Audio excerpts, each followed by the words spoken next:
Mitakuye, Sequoia Crosswhite, Imachapelo. I just said to all my relatives, my name is Sequoia, that's what they call me.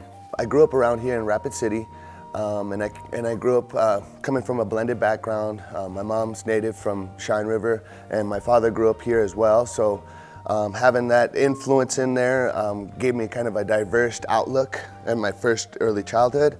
But I guess what connected me to a lot of things was music. I also have another separate family, the Williams. My godfather, Donnie Williams, will be playing with me for this concert. And having that music, and my father also played guitar around too. So having music around there was always a big thing.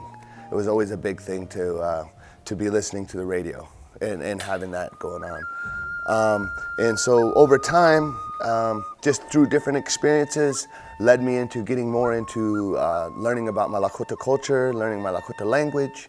And as I got into my teens, I started to realize, well, I want to keep this language culture alive, but I want to do music too. And I want to try to do everything. And if you get to know me, you'd be like, oh, Sequoia's trying to do everything, you know, but I really got to focus on what's important, that's being a father first. But learning the culture and trying to keep it alive, I thought, well, the way to do it was bring it into a contemporary setting.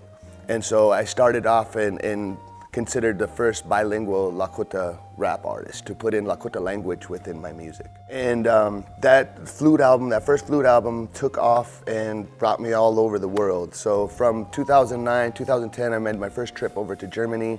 I traveled all over Germany and Bavaria. Then after that was back and forth to Switzerland, been to Austria. And since 2009, I put out 2 more albums up there.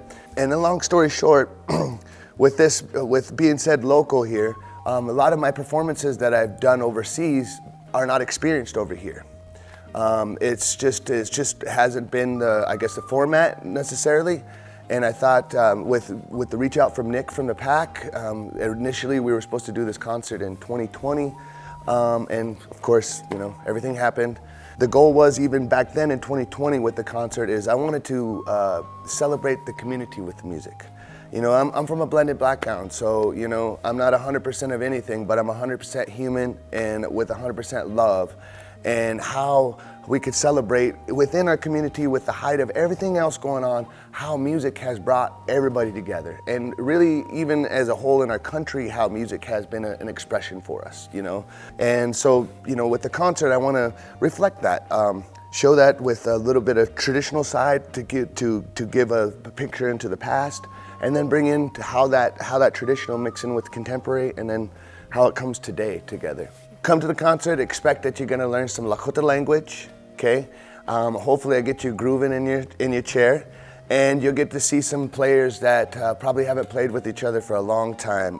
Within my music, there's a lot of hip hop, but then you're gonna hear some rock and roll, some jazz, and some of that 60s vibe, kind of bringing that love, peace, and unity with it.